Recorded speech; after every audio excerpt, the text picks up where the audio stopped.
She was only 17 when Pretty Sermon came offering that all her dreams would come true.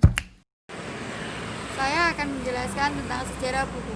Buku adalah kumpulan himpunan, kertas, atau bahan lainnya yang dijilid menjadi satu pada salah satu ujungnya dan berisi tulisan, gambar, atau tempelan. Setiap sisi dari sebuah lembaran kertas pada buku disebut sebuah halaman. Seiring dengan perkembangan dalam bidang dunia informatika, kini dikenal pula istilah e-book atau buku atau buku elektronik yang mengandalkan perangkat seperti komputer, meja komputer jinjing, komputer tablet, telepon seluler, dan lainnya, serta menggunakan perangkat lunak tertentu untuk membacanya.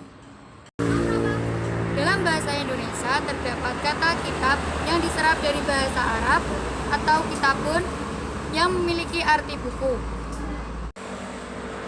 Kemudian pada penggunaan kata tersebut, kata kitab ditunjukkan hanya kepada sebuah teks atau tulisan yang dijilid menjadi satu.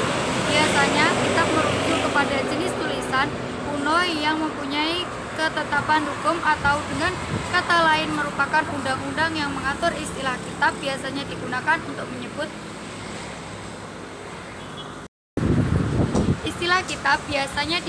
untuk menyebut karya sastra para pujangga pada masa lampau yang dapat dijadikan sebagai bukti sejarah untuk mengungkapkan suatu peristiwa masa lampau, seperti halnya kitab suci. Kerajaan-kerajaan di Nusantara pada masa lampau memberi kedudukan yang penting bagi para pujangga untuk menceritakan kehidupan dan kekuasaan raja-raja pada waktu itu untuk diriwayatkan dengan cara ditulis. Ada berbagai sumber yang menguak sejarah tentang buku. Awalnya, buku pertama disebutkan lahir di Mesir pada tahun 2400-an sebelum Masehi, setelah orang Mesir menciptakan kertas papirus. Kertas papirus yang diberi tulisan ini digulung dan gulungan tersebut merupakan bentuk buku yang pertama. Ada pula yang mengatakan buku sudah ada sejak zaman Sang Buddha di Kamboja karena pada saat itu Sang Buddha menuliskan wahyunya di atas daun dan kemudian membacanya berulang-ulang. Berabad-abad kemudian di Tiongkok, para cendekiawan menuliskan ilmunya di atas lidi yang dikatakan menjadi satu. Hal tersebut memengaruhi sistem penulisan di Tiongkok yang huruf-hurufnya ditulis secara vertikal, yaitu dari atas ke bawah.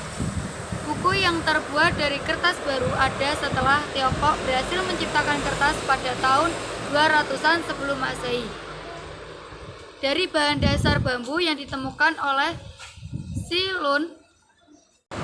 Buku yang terbuat dari kertas baru ada setelah Tiongkok berhasil menciptakan kertas pada tahun 200-an sebelum Masehi dari bahan dasar bambu yang ditemukan oleh Silin. Kertas membawa banyak perubahan pada dunia pedagang Muslim, membawa teknologi penciptaan kertas dari Tiongkok ke Eropa pada awal abad ke-11.